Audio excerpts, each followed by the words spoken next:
बिस्मिल्लाहिर्रहमानिर्रहीम अस्सलाम वालेकुम दोस्तों।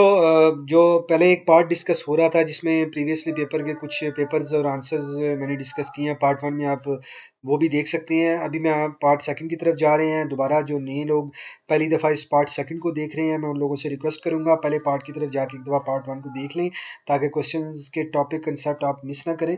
यहाँ पे मैं आपको अगेन बताता चलूँ कि हम इंटरप्रेन्योरशिप के जो एग्ज़ाम्स जा रहे हैं इलामा इकबाल ओपन यूनिवर्सिटी के, उनके तमाम तरह आंसर को डिस्कस कर रहे हैं। 8 साल पेपर्स हैं। 8 साल पेपर्स की जो लोग तैयारी नहीं कर पा रहे क्योंकि इलामा इकबाल ओपन यूनिवर्सिटी से वो लोग पढ़ रहे हैं ऑनलाइन, जो जॉब के साथ पढ़ रहे हैं, तो जॉब के साथ प्रॉपर टाइम निकालना, सॉल्व पेपर का ना होना, ये तमाम तर प्रॉब्लम्स मार्केट के अंदर चल रही थी। तो मैंने उसका सोल्यूशन लाया। मैंने उसके रिलेटेड तमाम 8 साल पेपर्स के आंसर टॉपिक की शेप में और तमाम तरह रिपीटेड क्वेश्चन को हाईलाइट करके और नोट्स और सपोर्टिव कंटेंट और बुक कुछ समरीज के मेन पॉइंट्स आपसे डिस्कस कर रहा हूँ इन वीडियोस के अंदर। अगर आपको वीडियोस की ये काविश अच्छी लगे तो काइंडली कमेंट्स में ज़रूर बताइएगा और चैनल अभी से सब्सक्राइब कर दें ताकि आप भूल ना जाएं। फ्यूचर में आपकी मज़ीद हेल्पफुल वीडियोस लेकर आऊँगा, चाहे वो शॉर्ट्स की फॉर्म में हो, या चाहे सब्जेक्ट की फॉर्म में, या चाहे लाइफ के किसी भी कैरियर में आपको आगे बढ़ाने की फॉर्म में हो। तो अभी चलते हैं अपने टॉपिक की तरफ। अभी हमें ऑटम 2014 के पेपर्स की तरफ। Success of new venture depends on formulating winning strategy analysis. मैं आगे बढ़ने से पहले आप लोगों को बता दूं, इस क्वेश्चंस को आपने माइंड में रखना है क्योंकि आगे अगर मैं one by one question back आके क्वेश्चन पिक करूंगा तो टाइम काफ़ी स्पेंड होगा। तो मैं आगे answer by answer topic by topic चलूंगा, आप लोगों को टॉपिक बाय टॉपिक बताता रहूंगा ताकि आप इजीली तौर पे वापस यहीं पे ही आके आप बैक करके वीडियो को क्वेश्चन पढ़ के दोबारा आंसर की तरफ जाके आंसर को देख सकते हैं। ठीक है। अभी जो 2014 के क्वेश्चंस में पूछा गया है कि विनिंग स्ट्रेटजीज की formulation and analysis. Winning strategies basically business को कामयाब बनाने के लिए जो स्ट्रेटजीज बनाई जाती हैं, जो बिल्कुल पहली वीडियो के बिल्कुल पहला क्वेश्चन था विनिंग स्ट्रेटजीज। और अभी हम डिस्कस कर रहे हैं कि इसको फॉर्मुलेट कैसे करते हैं, मतलब चेक कैसे करते हैं कि विनिंग स्ट्रेटजीज वाकई हमें बनानी चाहिए, क्या ये विनिंग स्ट्रेटजी करामत होंगी। विनिंग स्ट्रेटजी में एलिमेंट तीन होते हैं, गोल होता है, मैट्रिक्स के पीएस होते हैं, एक्शंस होते हैं। पहले आपने गोल सेट करना है कि आपका बेसिकली विनिंग स्ट्रेटजीज बनाने का मकसद क्या है, आप क्या सेल्स को अचीव करना चाह रहे हैं, मार्केट करना चाह रहे हैं, क्या करना चाह रहे हैं। तो उसको वैल्यूएट कैसे करेंगे, जिस बंदे की आप ड्यूटीज लगाएंगे गोल्स के ऊपर काम करने की, उसको केपीएस के जरिए से मोनिटर कैसे करेंगे, मैट्रिक्स क्या होंगे। उसके बाद आप एक्शंस वगैरह देंगे, तो एक्शंस को वैल्यूएट करने के लिए मैट्रिक्स पहले होना बहुत ज़रूरी है ताकि एक्शन उसके मुताबिक लिए जाएंगे। तो उसको फॉर्मुलेट करने के लिए सबसे पहले प्रोडक्ट को आप स्वॉट एनालिसिस करें, पेस्टल एनालिसिस करें। स्वॉट एनालिसिस में स्ट्रेंथ, वीकनेस, अपॉर्चुनिटी और थ्रेट्स हैं। पेस्टल एनालिसिस में political, economical, social, technical, legal, environmental. Economical दोस्तों, यहाँ पे मैं आप लोगों को बता दूं कि जब आप विनिंग स्ट्रेटजी के फॉर्मुलेशंस करेंगे तो आप अपनी प्रोडक्ट की तमाम तर पहले डिटेल लिखेंगे कि क्या इसका इम्पैक्ट जो है पॉलिटिकली क्या इम्पैक्ट पड़ सकता है, इकोनॉमिकली क्या इम्पैक्ट पड़ सकता है, सोशली क्या इम्पैक्ट पड़ सकता है, या आपकी प्रोडक्ट क्या इम्पैक्ट डाल सकती है। तो ये तमाम तर चीज़ें, ये तमाम तर दो एनालिटिकल टूल्स हैं जिसकी मदद से आप अपनी प्रोडक्ट को चेक कर सकते हैं। और सिंपल वर्ड्स में अगर आप देखना चाहें अपने वर्ड्स को, तो अपने जो गोल्स हैं उसको पहले आप लिख लें। उसके बाद आप जो करंट इन्फॉर्मेशन है उससे रिलेटेड आप वो कलेक्ट करें, और फिर उसके बाद आप जो स्टडीज़ आपने बनाई हैं उसको इसमें ऐड करें। उसके बाद इम्प्लीमेंट करें, उसके बाद वैल्यूएट करें। और ये तमाम तर चीज़ें आप फॉर्मुलेटिंग कर सकते हैं कि आप विनिंग स्ट्रेटजी को अप्लाई कैसे करेंगे, फॉर्मुलेट कैसे करेंगे। उससे पहले आपको पहले अपनी प्रोडक्ट को वैल्यूएट करना होगा। तमाम तर चीज़ों को देखने के बाद आप विनिंग स्ट्रेटजीज बनाएंगे, और विनिंग स्ट्रेटजी तब भी काम करेगी ये तमाम बेसिक वर्क आप जब कर लेंगे। की टू विनिंग स्ट्रेटजीज क्या है? Create a clear vision, now your goals and visions like a same. ठीक है। Decide what to stop. आप पहले विजन बनाएं, फिर डिसाइड करेंगे क्या चीज़ें, या आप एवेलुएट करेंगे क्या क्या चीज़ें आपको स्टॉप करनी है। इस दो एनालिसिस के थ्रू आप कर सकते हैं। Build momentum. जब आपने ये जान लिया उसके बाद आप जब इम्प्लीमेंट करेंगे तो आप मोमेंटम क्रिएट करें और sustain your progress. Okay. Team selection and management concern, next question आ जाएगा। टीम सिलेक्शन और मैनेजमेंट कंसर्न्स। अगर ये क्वेश्चन की तरफ अगर आप जाएंगे क्वेश्चन पेपर की तरफ, तो वहाँ पे आप पढ़ेंगे कि उन्होंने मांगा है कि टीम सिलेक्शन में आप क्या क्या चीज़ें देखेंगे, क्या क्या चीज़ें, क्या क्या मैट्रिक्स टीम सिलेक्शन के अंदर क्या क्या चीज़ें आपको चाहिए होंगी, और मैनेजमेंट कंसर्न्स क्या क्या होंगे। टीम सिलेक्शन के अंदर आपको देखना होगा कि प्रीवियसली जो आप हायर करने जा रहे हैं कि राइट फिट है, इसका प्रीवियस एक्सपीरियंस रेलिवेंट है इस, और अगर वो फाउंडर आपका बनना चाह रहा है कंपनी का, तो क्या उसके अंदर क्या ऐसी क्रिएटिविटी है कि जो एक एक एक्स्ट्रा वैल्यूज़ को ऐड कर सके। क्या आपकी टीम के अंदर मैट्रिक्स हैं, क्या आपकी मार्केट के अंदर अडोप्टेबिलिटी है, करंट टीम भी अगर आपकी टीम है तो उसके अंदर अडोप्टेबिलिटी है।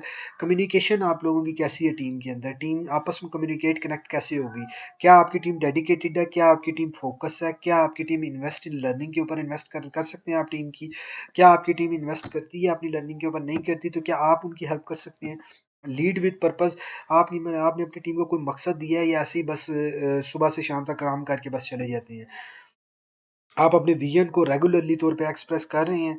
बी विलिंग टू लिसन, आप क्या अपनी टीम को सुन रहे हैं कि क्या वो प्रॉब्लम फेस कर रहे हैं। नाउ व्हेन टू इनोवेट, आपने टीम को ये पता है कि क्या कब उनको कोई चीज़ इनोवेट करनी है, क्या आपने डिसीजंस दिए हैं उनको। तो ये तमाम तर चीज़ें जो है, मैनेज विद एग्जिस्टिंग रिसोर्सेज, आप जो एग्जिस्टिंग रिसोर्सेज में जो रिजल्ट प्रोड्यूस करना चाह रहे हैं क्या वो प्रोड्यूस कर पा रहे हैं। Be quick to decide to uncertain time, क्या आप अपनी टीम को ये ट्रेन कर पा रहे हैं कि क्या वो क्विकली डिसाइड कर सकें अनसर्टेन टाइम में जब डिसीजन लेना होता है। तो यहाँ पे मैनेजमेंट कंसर्न क्या क्या आ सकते हैं। कम्युनिकेशन इफेक्टिवली विद एम्प्लॉय, अब मैनेजमेंट कंसर्न से क्या मतलब है, मैनेजमेंट को क्या क्या प्रॉब्लम आती हैं, ये क्या क्या ऐसी इश्यूज हैं कि जो कंसर्न है मैनेजमेंट के, कि क्या क्या इश्यूज हो सकते हैं। तो अभी मैं डिस्कस करूंगा, आपको मजीद चीज़ें क्लियर होंगी। कम्युनिकेटिंग इफेक्टिवली विद एम्प्लॉय, क्या मैनेजमेंट इफेक्टिवली कम्युनिकेट कर रहा है एम्प्लॉय के साथ, या जस्ट उसने एम्प्लॉय को असाइनमेंट दे दी है, जॉब डिस्क्रिप्शन दे दी है और बस उसने कहा है कि इसको तैयार करना है और ये वर्क परफॉर्म करना है और वो कर लेता है। कंट्रोलिंग परफॉर्मेंस प्रॉब्लम, यहाँ पे सबसे बड़ा मैनेजमेंट कंसर्न ये भी आता है कि परफॉर्मेंस को वैल्यूएट नहीं किया जा रहा होता, उनको नहीं पता होता कि कितना टाइम किस जॉब की जेडीज में जो उनको काम दिया गया उसमें कितना टाइम लगता है, उसको वैल्यूएट ना करने की वजह से वो कंट्रोल नहीं कर पाते और ये प्रॉब्लम मैनेजमेंट के लिए बहुत ज़्यादा होती है। फिर management conflict, managing Clift with your team, अब कन्फ्लिक्ट आता है कि दो बंदे हैं उनके आपस में कन्फ्लिक्ट आ गया है, लेकिन फैक्ट तो कंपनी हो रही है, मैनेजर की परफॉर्मेंस हो रही है, यही बात है टीम परफॉर्म नहीं करेगी तो मैनेजर की परफॉर्मेंस हिट होगी, तो ये एक प्रॉब्लम बहुत मेजर है। उसके बाद रिटेनिंग स्टार एम्प्लॉई, अब क्या मैनेजर्स जो हैं ये कंसर्न है कि वो जो उनका स्टार एम्प्लॉई है जो बहुत ही कंपेटिटिव उसके अंदर सलाहितें हैं, क्या वो उस एम्प्लॉय को रोक पा रहे हैं, क्या उसको पैसा चाहिए या उसको विजन चाहिए। तो ये तमाम तर कंसर्न है मैनेजमेंट के, कि ये चीज़ें मैनेजमेंट को प्रॉब्लम फेस करनी पड़ी है। कांस्टेंट सोर्स ऑफ मोटिवेशन, देखिए हर एक बंदे की मोटिवेशन सोर्स अलग अलग होती हैं, तो ये भी मैनेजमेंट का कंसर्न है कि अपनी टीम को कैसे मोटिवेट किया जाए। ये करना, लर्न करना बहुत ज़रूरी है ताकि इसके ऊपर जो चीज़ें मैं आपसे डिस्कस कर रहा हूँ काम करके मैनेजमेंट एक बेहतर तौर पर टीम डेवलप की जा सकती है। Between bridge gap of need and skill, अब एक बंदा है मार्केट के अंदर, आपको आपके एम्प्लॉय के अंदर आपको फलान नीड है, ज़रूरत है। अब एक करंट एम्प्लॉय के अंदर आप उस स्किल को डेवलप कर सकते हैं और बेहतर कर सकते हैं, लेकिन नहीं करते। ये मैनेजमेंट का एक बहुत मेजर कंसर्न है। डिक्रीज परफॉर्मेंस लेवल जब डिक्रीज हो रहा था उसको प्रूव करने के लिए क्या क्या केपीएस पैरामीटर है, ये मैनेजमेंट को कंसर्न होना चाहिए कि उनको बेहतर करने के लिए क्या वो कर सकते हैं। पुअर टीम वर्क हो रहा है तो उसको कैसे बेहतर किया जा सकता है। एब्सेंस ऑफ स्ट्रक्चर नहीं है, कौन सा बंदा किसको रिपोर्ट है, कौन सा बंदा किसको रिपोर्ट नहीं है, कौन सा बंदा किस काम के लिए अलॉट हुआ है। तो ये तमाम तर चीज़ें मैनेजमेंट के कंसर्न में आती हैं। Weak workplace culture, workplace में कल्चर जो है वो डेवलप नहीं हो पा रहा था जिसकी वजह से वो काफ़ी वीक वर्क प्लेस कल्चर के मद में बैड परफॉर्मेंस की तरफ चले जाते हैं, तो वो भी एक मैनेजमेंट का कंसर्न होता है। Lack of tracking team productivity, number one second पे जो डिस्कस किया था कि ट्रैक ना करना प्रोडक्टिविटी, कौन सा बंदा कितना काम कर रहा है, कितने घंटे का काम है, तो ये तमाम चीज़ें भी प्रॉब्लम्स में आती हैं मैनेजमेंट के कंसर्न में। उसके बाद आता है financial statement, important and build. अच्छा, फाइनेंशियल स्टेटमेंट जो है ना वो बेसिकली स्नैपशॉट होती है कॉर्पोरेशन की फाइनेंशियल हेल्थ का, जिसमें आती हैं revenue, expenses, profitability and debt. Why managers can use financial statement, basically managers को फाइनेंशियल स्टेटमेंट क्यों चाहिए होती है और इसका इंपॉर्टेंस क्या है, हम ये डिस्कस करें इस क्वेश्चन के अंदर। मैयर इम्पैक्ट, क्या चीज़ें बेहतर हो सकती हैं, क्या चीज़ें गलत चल रही हैं, ये फाइनेंशियल स्टेटमेंट से मैनेजर्स को पता चल जाता है। डिटरमाइन बजट, कि नेक्स्ट टाइम उस बजट से बजट अगर लाइन करना हो तो वो इस फाइनेंशियल स्टेटमेंट में कि लास्ट टाइम क्या लगा था, कितना बचा है, नेक्स्ट टाइम कितना कर सकते हैं हम। ये चीज़ें भी मैनेजमेंट के कंसर्न में है। मैनेजमेंट क्यों ये चीज़ें चेक करता है, मैनेजमेंट को क्यों चीज़ें चेक करनी पड़ती हैं फाइनेंशियल स्टेटमेंट, तो ये बेसिकली रीजंस हैं। कट अननेसेसरी कॉस्ट, अगर एक्स्ट्रा एक्सपेंसेस हो रहे हैं तो उसकी कॉस्ट को कैसे रिड्यूस किया जा सकता है। Align across department, basically financial statement के थ्रू से ही पता चलता है कि कौन सा डिपार्टमेंट कहाँ से अलाइन नहीं है, कौन सा एक्सपेंस ज़्यादा कर रहा है। अगर फ्लां डिपार्टमेंट को अलाइन करने से एक्सपेंस कम हो सकता है, तो ये तमाम तर चीज़ें मैनेजर्स के लिए हेल्पफुल होती हैं financial statement. Drive team motivated, जब फाइनेंशियल स्टेटमेंट के थ्रू प्रॉफिटेबिलिटी रिड्यूस हो रही होती है तो मोटिवेशन इंक्रीज़ करनी पड़ती है। जब प्रॉफिटेबिलिटी इंक्रीज़ हो रही होती है तो उसमें मज़ीद ग्रोथ के लिए आपको काम करना पड़ता है मैनेजर को। तो फाइनेंशियल स्टेटमेंट इसलिए ज़रूरी है फाइनेंशियल स्टेटमेंट, ठीक है। और इम्पोर्टेंस, बेसिकली हम नीड्स को पढ़ रहे हैं ना। थ्री फाइनेंशियल स्टेटमेंट मेथड्स हैं, इनकम स्टेटमेंट है, बैलेंस शीट है और कैश फ्लो स्टेटमेंट है। अब मैं यहाँ पे वन पे वन डिस्कस करूंगा, ये आपको बना के शो अप करनी है इस क्वेश्चन के अंदर। अगर आपको ये क्वेश्चन आता है, income statement profit and loss को शो कर दिया, जिसमें सेल्स आता है और कितने में आपको चीज़ मिली वो आता है, ग्रॉस प्रॉफिट आ जाता है, फिर उसके बाद लेस ऑपरेटिंग एक्सपेंसेस और नेट प्रॉफिट। ये इनकम स्टेटमेंट। अगर इनकम स्टेटमेंट के मुताबिक आपसे पूछा जाए तो इनकम स्टेटमेंट आएगा। बैलेंस शीट में एसेट्स और लायबिलिटी आती है। एसेट्स पेएबल्स होते हैं और लायबिलिटीज एसेट्स एसेट्स होते हैं जो इंटेंजिबल टेंजिबल्स भी हो सकते हैं, रिसीवेबल्स हो सकते हैं। पैटी कैश, आपके पास कैश पड़ी हुई है, आपके पास पैटी कैश है रोज के एक्सपेंसेस करने के लिए, वो भी रिसीव अकाउंट रिसीवेबल है, वो भी एसेट है। इन्वेंट्री है आपके पास करंट पड़ी है, लैंड है, बिल्डिंग है, इक्विपमेंट है, गुडविल है, टेंजिबल एसेट्स हैं, इंटेंजिबल एसेट्स हैं। उसके बाद पेएबल्स हैं, शेयर होल्डर इक्विटी, ये आपने पे करनी है क्योंकि शेयर होल्डर ने आपको पैसा दिया है, आपने वापस करना है, ये पेएबल्स में आ जाएगा। कॉमन स्टॉक्स जो है वो भी आपने पे करना है, वो भी पेएबल्स में आ जाएगा। फिर उसके बाद आपने जो रिटेन अर्निंग है, आपने रिटेन अर्निंग है वो भी आपने पे करनी है, वो मतलब आपने एक अलग से अमाउंट निकाली हुई है, वो भी पेएबल्स है। उसके बाद लेस ट्रेजरी स्टॉक्स, इनमें से लेस ट्रेजरी स्टॉक्स हैं वो माइनस करेंगे तो हमारे पास लायबिलिटीज आ जाएंगी। कैश फ्लो स्टेटमेंट में क्या है, कैश रिसीव्ड और कैश एक्सपेंसेस।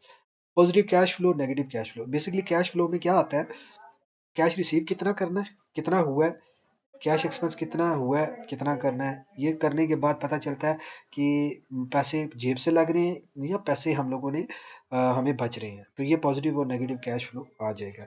ये बेसिकली बहुत इंपॉर्टेंट क्वेश्चन है, 90% चांस है इस क्वेश्चन की रिपीट होने के, आगे मैं आपको रिपीटिशन बताऊंगा। ओके, नाउ क्वेश्चन आ गया जी, मार्केटिंग प्लान, ऑर्गेनाइजेशन प्लान और फाइनेंशियल प्लान। बिजनेस प्लान को मैंने डिस्कस किया था, फिर मैंने मार्केटिंग प्लान को भी डिस्कस किया था ऊपर, लेकिन ये एक ही क्वेश्चन के अंदर तीनों कवर अप हो रहे हैं तो तीनों को मैंने अलग से दोबारा रिपीट किया है। एग्जेक्टिव समरी आ जाती है मार्केटिंग प्लान के अंदर कि विजन क्या है, क्यों बिजनेस स्टार्ट कर रहे हैं, टारगेट मार्केट क्या है, प्रोफाइल कस्टमर की होती है, किस टाइप का कस्टमर। हर एक प्रोडक्ट हर एक बंदे के लिए नहीं होती है, ठीक है। एक बंदा है उसको घर चाहिए, आप उसको ज़मीन लेके दे रहे हैं तो वो उसके लिए नहीं है ना, तो टारगेट मार्केट डिफरेंट होती है। तो आपको कंपेटिटर जो है आपने वो आइडेंटिफाई करना है, टारगेट मार्केट आइडेंटिफाई करनी है, बजट आपने सेट करना है कि मार्केटिंग में कितना बजट लगना है। डिटरमाइन वैल्यू प्रोपोजिशन, यही आपको इधर करने की ज़रूरत है आइडेंटिफाई टारगेट मार्केट से पहले, कि आपने अपनी प्रोडक्ट में देखना है क्या ऐसा यूनिक है, क्यों आप सेल कर रहे हैं, ऑलरेडी भी सेल हो रही है आपके प्रोडक्ट में क्या यूनिक है। फिर मार्केटिंग गोल्स, आपने मार्केटिंग गोल्स बनाने हैं कि डिजिटल मार्केटिंग करनी है, सोशल मीडिया मार्केटिंग करनी है, बिल बोर्ड मार्केटिंग करनी है, ये तमाम तर चीज़ें फिर आपने गोल सेट करनी है मार्केटिंग प्लान के अंदर। ऑर्गेनाइजेशनल प्लान में आपने स्ट्रेटेजिक प्लान बनाना है, टैक्टिक्स स्टेप्स, ये दो को हम लास्ट में ले जाते हैं। आपने पहले हायरार्की बनानी है ऑर्गेनाइजेशंस में कि क्या क्या हायरार्की है, कौन कौन लोग काम करेंगे, ऑपरेशंस कैसे कैसे होंगे, एग्जीक्यूट कैसे प्लान्स को आप करेंगे, स्ट्रेटजीज क्या क्या होंगी, कैसे ऑर्गेनाइजेशन काम करेगा। फिर टैक्टिक स्टेप्स, स्ट्रेटजीज होती हैं और उसके स्टेप्स को हम टैक्टिक स्टेप्स बोलते हैं, ठीक है, दोनों सेम है। तो ये कैसे आप लोग करेंगे, ये ऑर्गेनाइजेशन प्लान बनाते वक्त आपने लिखना है। फिर monitor progress and adjust plan, अगर मॉनिटर प्रोग्रेस आप करते वक्त कैसे केपीआईज रखेंगे कि कौन सा बंदा कितना काम कर रहा है, कौन सा बंदा किसको रिपोर्टिंग है। तो ये तमाम तो चीज़ें जब आप करेंगे तो मॉनिटर करेंगे प्रोग्रेस को, अगर प्लस में है तो उसको मजीद इंप्रूव करेंगे, अगर नेगेटिव में है तो उसके ऊपर मजीद फोकस करके काम करने की ज़रूरत है। फाइनेंशियल प्लान को लास्ट वीडियो में हमने डिस्कस किया था, आप वो बैक करके देख सकते हैं लास्ट से लास्ट लेक्चर में। यहाँ पे फाइनेंशियल प्लान के अंदर investment budget, operating budget, cash flow budget, personal expenses budget और break even analysis. Financial plan करते वक्त इन्वेस्टमेंट कहाँ कहाँ से आएगी, कहाँ कहाँ हमने करनी है, ऑपरेटिंग बजट यानी कि ऑपरेटिंग एक्सपेंसेस कहाँ कहाँ हमको कितना कितना चाहिए, कैश फ्लो में हमें रिसीवेबल कितने आनी है, पेएबल कितनी होनी है, पर्सनल एक्सपेंसेस कितने होने हैं, बिजनेस एक्सपेंसेस कितनी होनी है, ब्रेक इवन एनालिसिस कब जाके आपको नो प्रॉफिट नो लॉस होगा। तो ये एक फाइनेंशियल प्लान करते वक्त आपको तमाम तर चीज़ें लेकिन ध्यान में रखना बहुत ज़रूरी है। ओके, नाउ मैं डिस्कस कर रहा हूँ, discuss the entrepreneur decision process. ये क्वेश्चन एक रिपीट करने के बाद मैं वापस आऊँगा क्योंकि क्वेश्चन रिपीट हो रहे हैं, मैं आपको रेफरेंस भी दे दूँगा, ठीक है। ये है। पहले पहले काम करता हूँ, मैं पहले टॉपिक डिस्कस कर लूँ, फिर मैं उसके बाद आपको क्वेश्चन रिपीटिशन बता देता हूँ। एंटरप्रेन्योरशिप में role of entrepreneurship in reduce social disparity. Disparity role of entrepreneur reduce social disparity. Okay, social disparity reduce करने के लिए एंटरप्रेन्योरशिप का क्या रोल है? Social entrepreneurship can reduce inequality. Basically disparity क्या होती है? इनइक्वालिटी होती है, मतलब जिसकी वजह से करप्शन भी इंक्रीज होती है, इनइक्वालिटी होती है। ये तमाम तर चीज़ें जो है ना, ये बेसिकली इंटरप्रेन्योर बहुत मेन रोल अदा करता है, और ये बेसिकली सोशल इंटरप्रेन्योर रोल अदा करता है, ठीक है। तो ये सोशल प्रेन्योर क्या करता है? एम्पावरमेंट करता है, लोगों को एम्पावर करता है, जॉब्स देता है, लोगों को स्किल देता है, लोगों को हुनर देता है, तमाम तर चीज़ें देता है, वो सोशल इंटरप्रेन्योर होता है। वेल्थ डिस्ट्रीब्यूटर्स, वेल्थ डिस्ट्रीब्यूटर जो करते हैं डिफरेंट तरह की इंटरप्रेन्योर्स, मतलब कि गरीबों में तकसीम करना, चैरिटी करना, चैरिटी वेलफेयर प्रोग्राम्स करना। इस तरीके से आप सोशल डिस्पैरिटी को रिड्यूस कर सकते हैं। आप जॉब्स दे के, जो हुनरमंद टैलेंटेड बंदा है उसको जॉब्स दे के आप इसको रिड्यूस कर सकते हैं। आप जिसका जो पैशन है आप उसको फील्ड में पैसा लगा के दे सकते हैं कि यार आप बिज़नेस स्टार्ट करें, आपका ये पैशन है, आपका ये शौक है, तो उसमें आप एक कंट्रीब्यूशन कर सकते हैं। आप इनोवेशंस ला सकते हैं, जो पेन चल रही है मार्केट के अंदर, कोई बंदा, किसी बंदे के पास सोल्यूशन है, आप उसको टाई अप कर सकते हैं, दोनों को आपस में मिला सकते हैं। तो ये तमाम तरह इनोवेशंस जो हैं वो सोशल एंटरप्रेन्योर कर सकता है। लोकल फोकस करने की ज़रूरत है, लोकल क्या कम्युनिटी में प्रॉब्लम्स चल रही हैं, सोशल एंटरप्रेन्योर उस तरह के सोल्यूशन लेकर आ सकता है कि जो उसमें रिड्यूस इनक्वालिटी को कर सकते हैं, रिड्यूस। न्यू प्रोडक्ट्स ला के आप सोशली क्या क्या न्यू प्रोडक्ट्स मार्केट्स के अंदर ला के आप सोशल लेवल पे वर्क कर सकते हैं। सोशल लेवल पे जो इनइक्वालिटी है, जो बराबरी नहीं है मार्केट के अंदर, जो सोशल लेवल पे उसके ऊपर काम किया जा सकता है। ओके, ये थी रोल ऑफ एंटरप्रेन्योर। और ये इकोनॉमिक ग्रोथ में क्या रोल अदा करता है entrepreneur? Adding in national income tax के ज़रिए से, या अपने अकाउंट में पैसा रखने से, या पैसे को रोटेट करने से वो एक पैसा लाता है जिसकी वजह से इकोनॉमिक ग्रोथ होती है। एम्प्लॉयमेंट लेकर आता है, एंटरप्रेन्योर एक जॉब क्रिएट करता है। लोकल वेल्थ क्रिएशन है, देखिए डोनेशंस करते हैं, डिफरेंट तरह की एक्टिविटीज़ करते हैं जिसकी वजह से वेल्थ वेल्थ डिस्ट्रीब्यूट होती है। उसके बाद फॉरेन फंड्स आते हैं, आप इन्वेस्टर्स इंटरनेशनल इन्वेस्टर्स को पिच करते हैं कि आपका बिजनेस चल रहा है, आप इंटरनेशनल लेवल पे लेके जाना चाहते हैं, तो इंटरनेशनल जो फंड्स आते हैं, इन्वेस्टर्स अट्रैक्ट होते हैं, इन्वेस्टमेंट्स आती हैं, फिर इंटरनेशनल ट्रेड होती है, आप इंटरनेशनल एक्सपोर्ट्स करते हैं। तो ये एक एंटरप्रेन्योरशिप के बहुत ज़बरदस्त रोल है इनइक्वालिटी को ख़त्म करने के लिए। ये क्वेश्चन बहुत इंपॉर्टेंट है, आ सकता है। उसके बाद क्वेश्चन है decision process of entrepreneur. Entrepreneur जो है, ये क्वेश्चन बहुत दफ़ा रिपीट हुआ है, मैं ऊपर आपके साथ रिपीटिशन भी डिस्कस करने वाला हूँ। तो डिसीजन प्रोसेस ऑफ एंटरप्रेन्योर जो है, वो बेसिकली कैसे डिसाइड करता है किसी भी प्रोडक्ट को? वो बेसिकली पहले प्रॉब्लम आइडेंटिफाई करता है, अपॉर्चुनिटी या गैप मार्केट के अंदर देखता है कि लोगों को क्या प्रॉब्लम आ रही है, या कि कोई ऐसी गैप आ रहा है मार्केट के अंदर कि जो कोई सॉल्व नहीं कर रहा। प्रोडक्ट भी है, सोल्यूशन भी है, लेकिन गैप है, लोगों को नहीं पता, ये लोगों तक पहुँच नहीं पा रहा, तो उस गैप को ख़त्म करने के लिए पहले वो आइडेंटिफ़ाई करता है इन चीज़ों को। उसके बाद इंफॉर्मेशन कलेक्ट करता है एज़ पर रेलेवेंट, जो मार्केट के अंदर अभी प्रॉब्लम उन्होंने फाइंड की, और उस प्रॉब्लम से रिलेटेड इंफॉर्मेशन कलेक्ट करता है। फिर उसके बाद जनरेट सॉल्यूशन, अल्टरनेटिव सॉल्यूशन। उसके बाद जो सॉल्यूशन है मार्केट के अंदर, वो बेसिकली उसका मेन फोकस है कि उसका सॉल्यूशन क्या लाया जाए। अगर ऑलरेडी सॉल्यूशन है तो उसका अल्टरनेटिव सॉल्यूशन क्या लाया जाए। फिर उसके बाद अल्टरनेटिव सॉल्यूशन को एनालाइज करता है, 3-4 सॉल्यूशन उनमें से एक सेलेक्ट करता है, बेस्ट सॉल्यूशन सेलेक्ट करता है, इंप्लीमेंट करता है सॉल्यूशन। उसके बाद review review performance and feedback, feedback लेता है और परफॉर्मेंस रिव्यू करता है। ये बेसिकली प्रोसेस है इंटरप्रेन्योर। इंटरप्रेन्योर कैसे सोचता है, क्या काम करता है? प्रोडक्ट, देखिए बिजनेस और इंटरप्रेन्योर में बड़ा फ़र्क है। इंटरप्रेन्योर माइंडसेट होता है, और बिजनेस एक पूरा एक फ्रेमवर्क होता है। इसलिए आपको इंटरप्रेन्योर का एक माइंडसेट का देखना समझना ज़रूरी है कि वो कैसे सोचता है, क्या करता है। उसके बाद बिजनेस के कन्वर्ट करना, वो इंटरप्रेन्योरशिप, फिर बिजनेसमैन बन जाता है। तो ये तमाम तर चीज़ें आपको समझ आना ज़रूरी है, इंटरप्रेन्योर कैसे सोचता है, उसका प्रोसेस ऑफ थिंकिंग या डिसीजन लेने का प्रोसेस क्या होता है। इन अच्छा, उसके बाद क्वेश्चन है जी, इंग्रेडिएंट्स ऑफ सक्सेसफुल बिजनेस। एक कामयाब कारोबार के लिए क्या क्या चीज़ें ज़रूरी होती हैं? ये बहुत ही इंपॉर्टेंट क्वेश्चन है, मज़े का क्वेश्चन है, और ये बहुत बार रिपीट हुआ है। ये आपको समझना बहुत ज़रूरी है, और इसको बहुत आप डिटेल में समझे, जो मैं जिस तरह से समझा रहा हूँ आपके कंसेप्ट क्लियर होंगे। Full proof business plan ingredient है बिजनेस का। कामयाब करने के लिए आपको बिजनेस प्लान होना चाहिए, लीडरशिप एंड मैनेजमेंट स्किल होनी चाहिए आपके पास, लोगों को कैसे लेकर चलना है, मैनेजमेंट में कौन कौन लोग क्या क्या काम करेंगे, या कोई प्रॉब्लम आ रहा है, कन्फ्लिक्ट आ रहा है, उसे कैसे मैनेज करना है, ऑर्गेनाइजेशनल स्ट्रक्चर कैसे बनाना है, कौन सा डिपार्टमेंट किस डिपार्टमेंट के बाद आएगा, कौन सा बंदा किस बंदे को रिस्पॉन्सिबल है, तो ये तमाम चीज़ें business system and procedure and process, ये बहुत इंपॉर्टेंट इंग्रेडिएंट है, क्योंकि इससे आप फ्री हो जाते हैं अपने बिजनेस में इन्वॉल्वमेंट से, बिजनेस को एक्सपैंड कर सकती हैं। इवन का कोई इशू आता है तब इजीली उस इशू को ट्रैक आउट कर सकती हैं।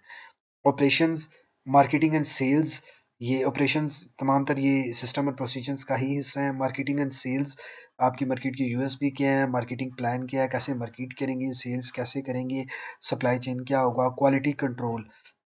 क्वालिटी कंट्रोल अगर डिपार्टमेंट नहीं है तो जो प्रोड्यूस करने वाला है, मैन्युफैक्चर करने वाला है, वो कैसे मैन्युफैक्चर करेगा, उसको आप कंट्रोल ही नहीं कर सकेंगे। Supply chain management, product raw material से लेके एंड तक, ये भी एक बहुत इंपॉर्टेंट इंग्रेडिएंट्स है।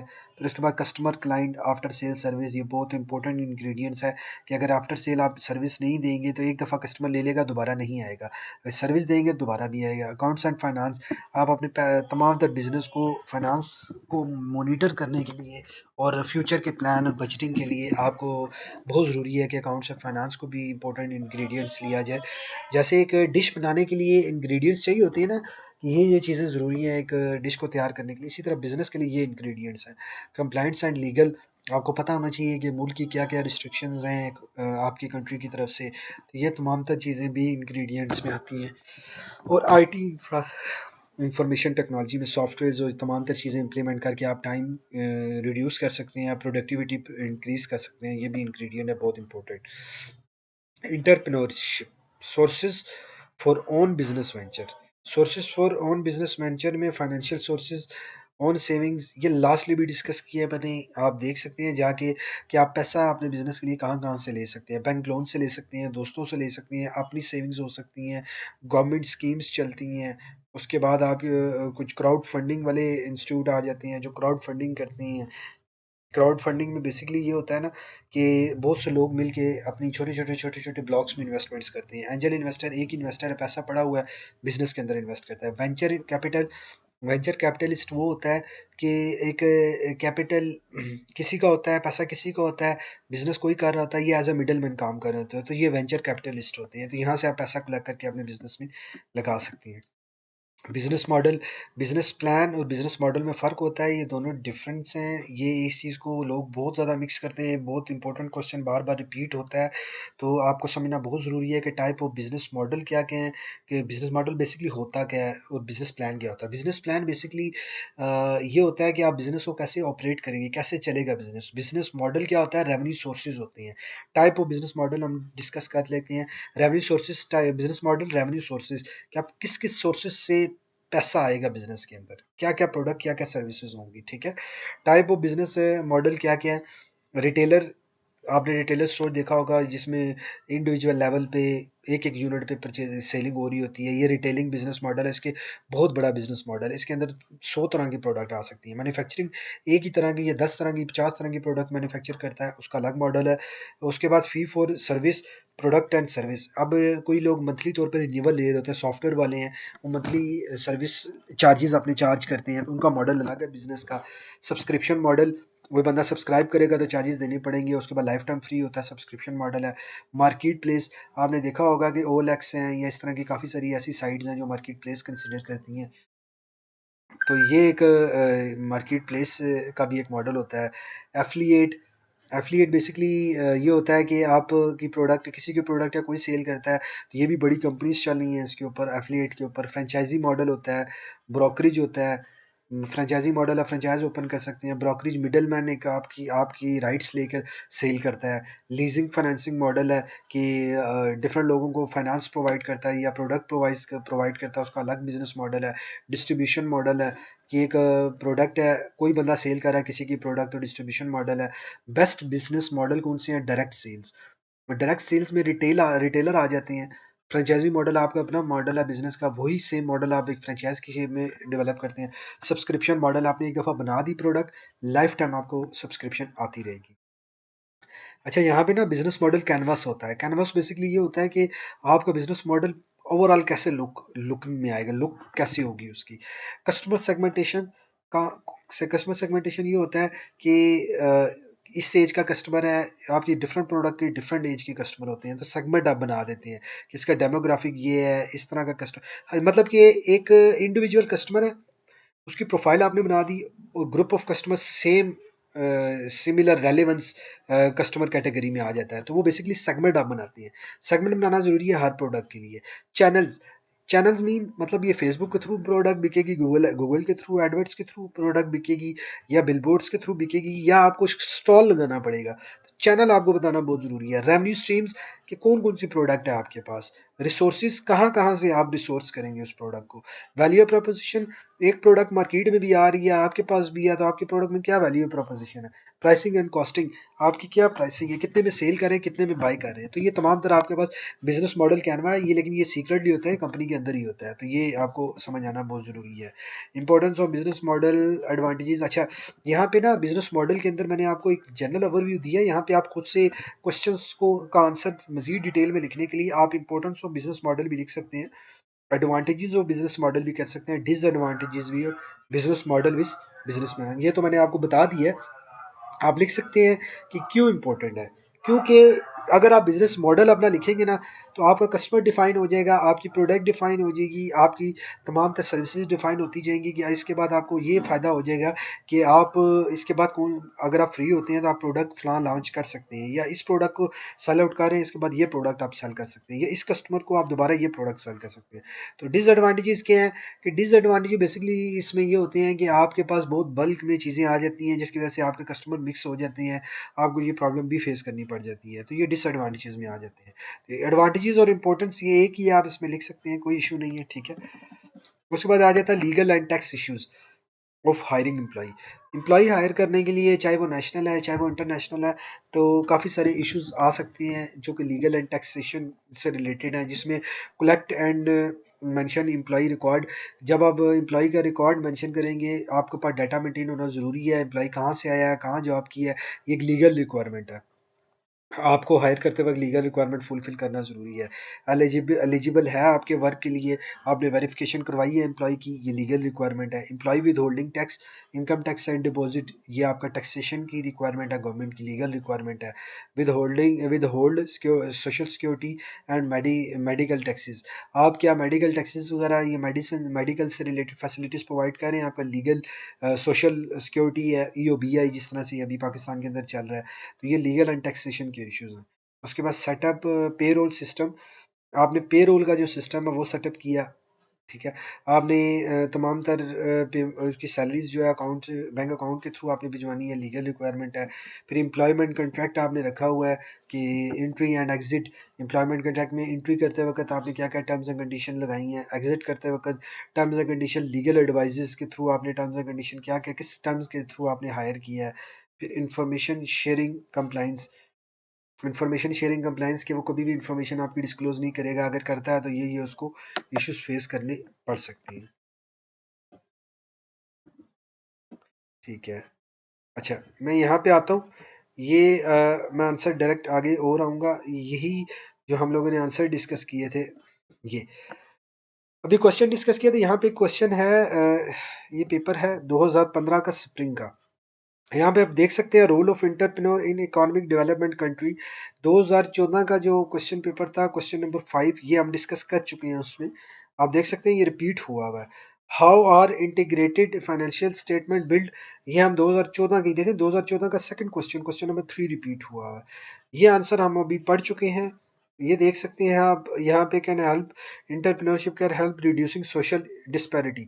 2014 के 5 देखिए, 2014 का तीसरा क्वेश्चन 5, ये सारे 2014 के क्वेश्चन रिपीट हुए हैं 2015 में, ठीक है। तो ये 2014 का क्वेश्चन मैंने रेफरेंस दे दिया, 2014 में क्वेश्चन नंबर 3, आप इसको रिपीट करके वीडियो को बैक करके देख सकते हैं। 2014 का क्वेश्चन नंबर 5, 2014 का क्वेश्चन नंबर 6, 2011 का क्वेश्चन नंबर 7, 2014 का क्वेश्चन नंबर 4। इसी तरह से कुछ 2015, ये 2017 का जो ऑटम का पेपर है, इसमें 2015 का क्वेश्चन नंबर 4 रिपीट हुआ हुआ है, 2014 का क्वेश्चन नंबर 4 रिपीट हुआ हुआ है, और ये लास्ट लास्ट ये है राइट अ बिजनेस प्लान, ये 2012 का क्वेश्चन नंबर 5 रिपीट हुआ है। अब ये लास्टली तौर पे ये है स्प्रिंग 2017, ठीक है। मैं ये आंसर आपको क्वेश्चन बता देता हूँ, उसके बाद मैं टॉपिक की तरफ जाऊँगा। बल्कि मैं पहले आंसर्स आपको बता दूं, उसके बाद मैं आप ऊपर आके आपको क्वेश्चन रिपीटिशन का बता दूंगा, ठीक है। 2 पेज के आंसर्स हैं।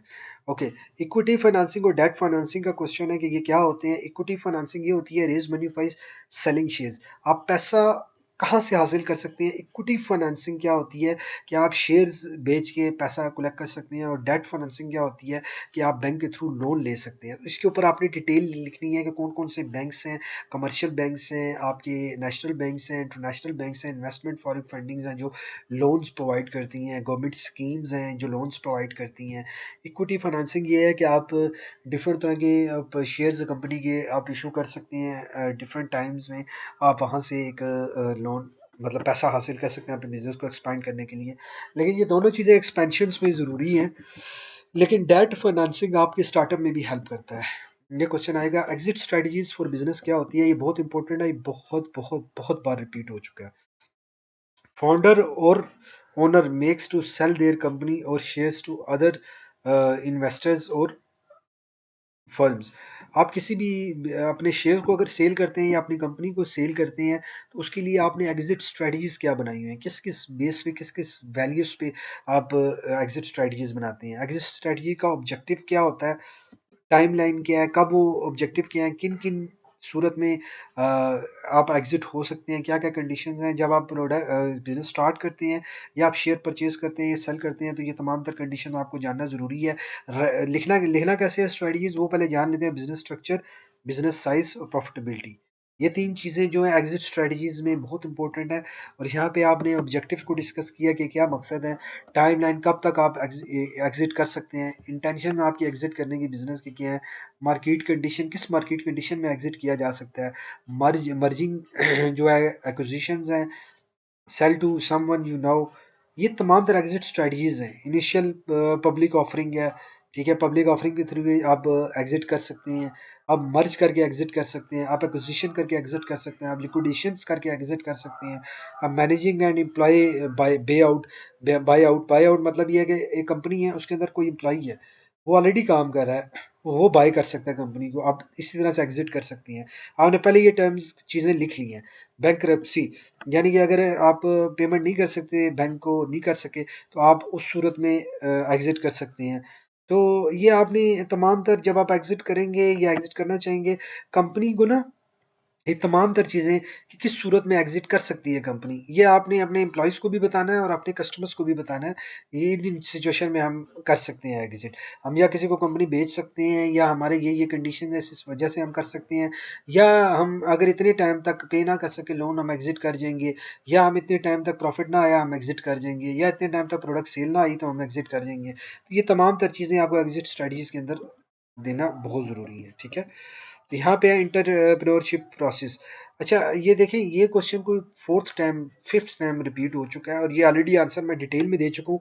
यहाँ पे मैं जस्ट पॉइंट में आपको बता रहा हूँ। आइडिया जनरेशन है इंटरप्रेन्योरशिप, पहले आइडिया आता है, फिर देखता है कि आइडिया अपॉर्चुनिटी कहाँ पे गैप आ रहा है, ये आइडिया कहाँ पे इम्प्लीमेंट हो सकता है, ठीक है। उसके बाद प्लान बनाता है कि कैसे कैसे मैंने सोर्सिंग करनी है, कैसे कैसे मैंने काम करना है, किस किस को ड्यूटीज साइन करनी है, कौन कौन सा बंदा हायर करना है, फिर उसके बाद कहाँ कहाँ से होगा, कलेक्टिंग एंड रिसोर्सिंग करेगा कि कहाँ कहाँ से मैंने ये प्रोडक्ट परचेज करनी है, कौन एलिजिबिलिटी है, इंप्लीमेंटेशन क्या होगी, तो इसको मैनेज करेगा, और फिर ग्रोइंग बिजनेस। इसमें अगर आप डिटेल में समझना चाहते हैं तो इसमें मैं पहले ऑलरेडी वीडियो में बता चुका हूँ।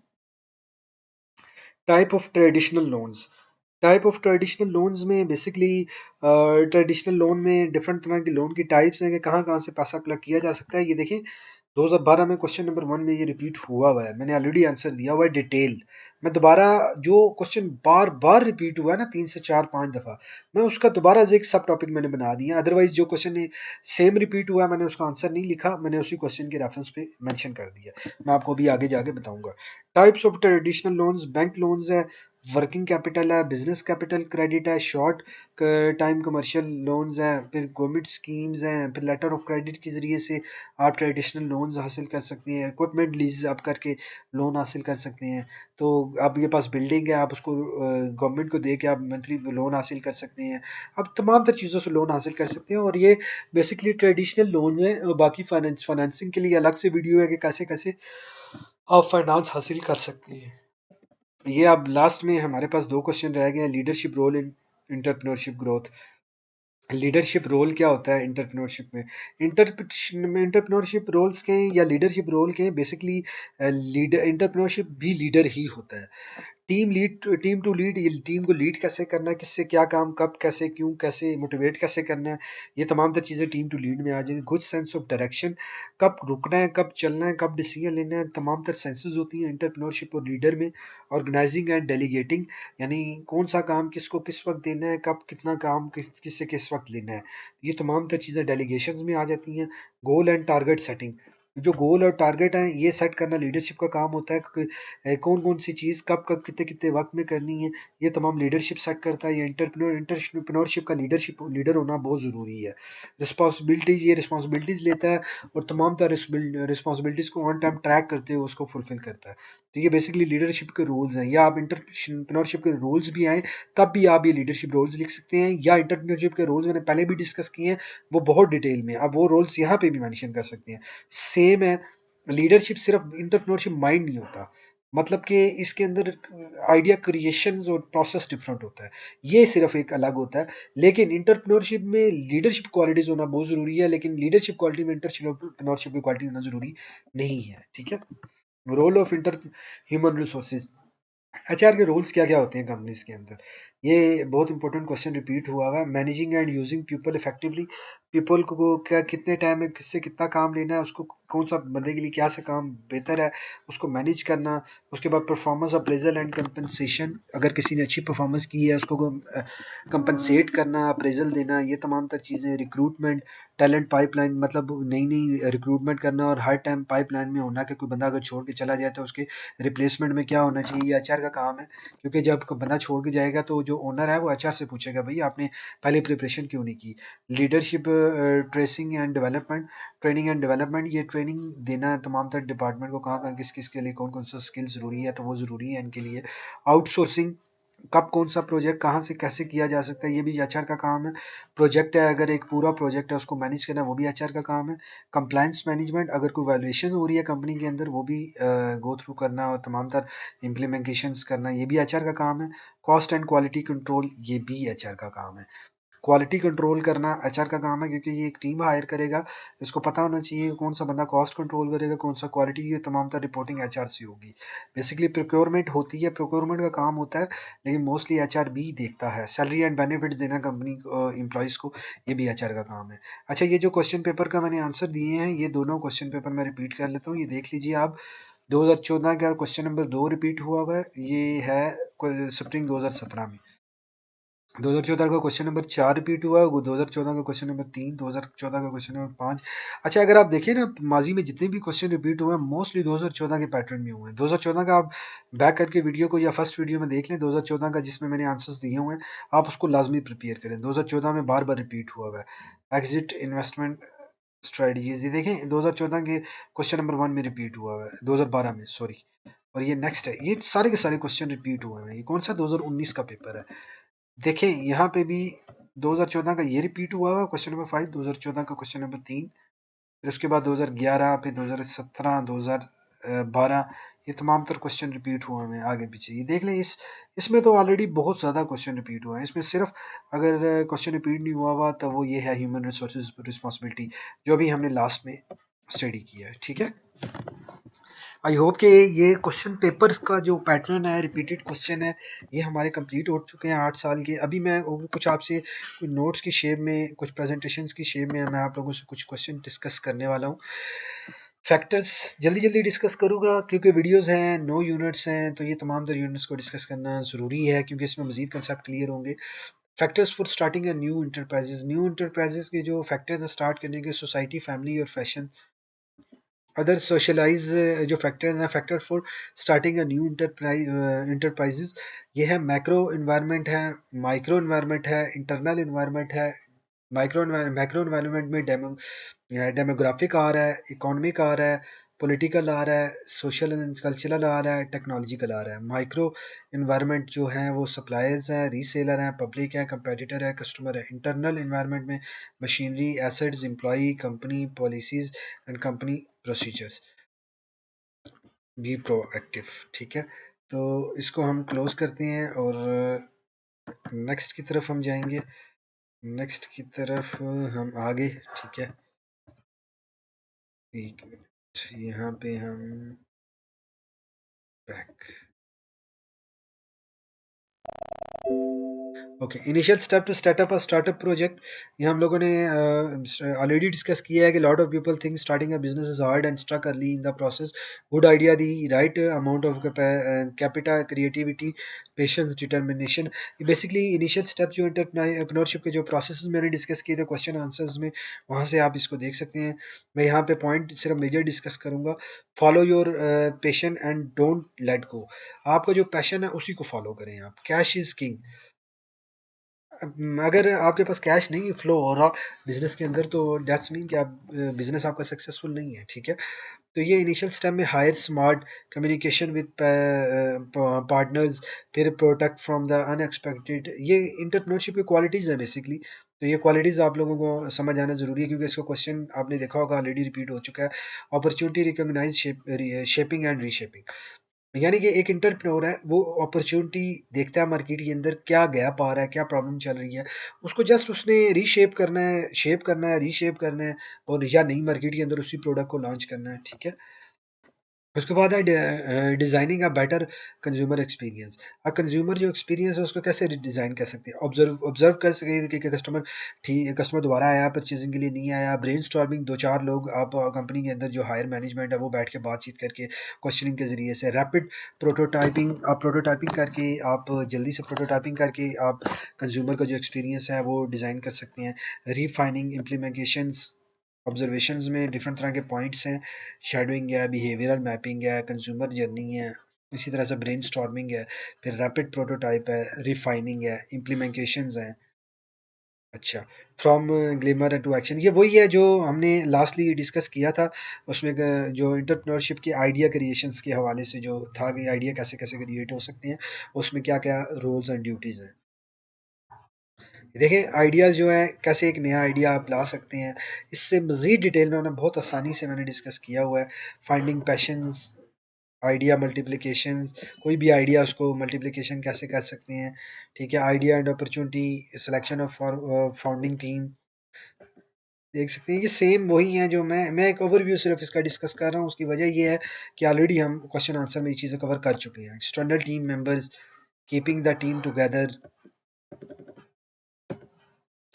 अच्छा, टाइप्स ऑफ कन्फ्लिक्ट मैनेजमेंट, ये टाइप्स ऑफ कन्फ्लिक्ट मैनेजमेंट ये भी बहुत इंपॉर्टेंट है। कंपटीशन, कंपेटिंग, आप कंपीटिंग करके, कंपीटिंग होती है, कंप्रोमाइजिंग होती है, कोलैबोरेटिंग होती है, अवॉइडिंग होती है, अकोमोडेशन होती है। अच्छा, कन्फ्लिक्ट मैनेजमेंट स्टाइल क्या होते हैं, आप कंपीट कर सकते हैं। अच्छा, दोनों में से देख लेते हैं इसमें कौन सा बेहतर परफॉर्म करता है, तो ही इज़ राइट, ठीक है। तो कोलैबोरेशन होती है, सारे मिलजुल के कोलैबोरेट करते हैं एक दूसरे के साथ। कंप्रोमाइजिंग होती है, अच्छा यार आप भी ये कर लो, आप ये कर लो, चलो कंप्रोमाइज़ कर लो। अवॉइडिंग, छोड़ दो, दफ़ा इग्नोर करो। अगर अकोमोडेटिंग, यानी अगर किसी को प्रॉब्लम है तो उसके साथ अकोमोडेट आप कर सकती हैं, ठीक है।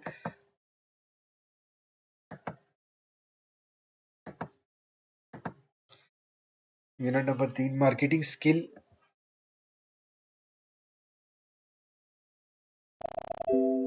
Understand the business model and develop. अच्छा, यहाँ पे देख लें, यहाँ पे हम डिस्कस में जल्दी जल्दी करूंगा। Business model, revenue model, cost model, first mover myth, formulating winning strategy, people centric strategy, entry strategy, growth strategy, marketing and entrepreneurship, marketing strategy, strategies and entrepreneurs, marketing skill and managing growth.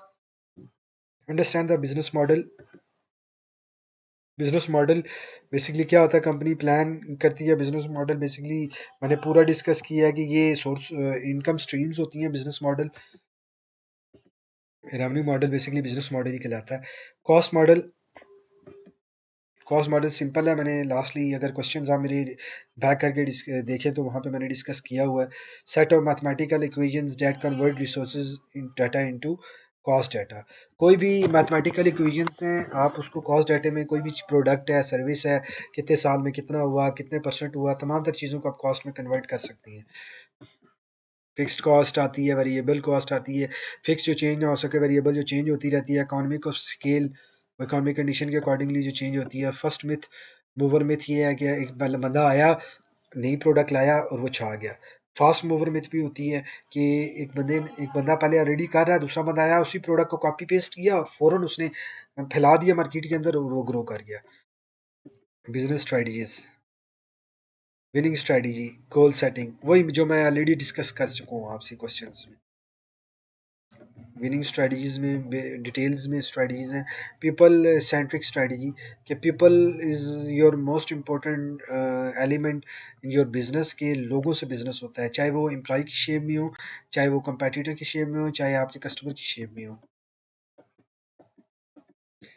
Entry strategy, कि आपने जो inter होने वाला है business के अंदर या आप मार्केट में इंटर होने वाले हैं, क्या स्ट्रेटजीज आपने बनाई है। ग्रोथ स्ट्रेटजीज आपकी क्या है, what to achieve, expansion, modification, marketing and entrepreneurship, marketing plan है बेसिकली ये, ठीक है।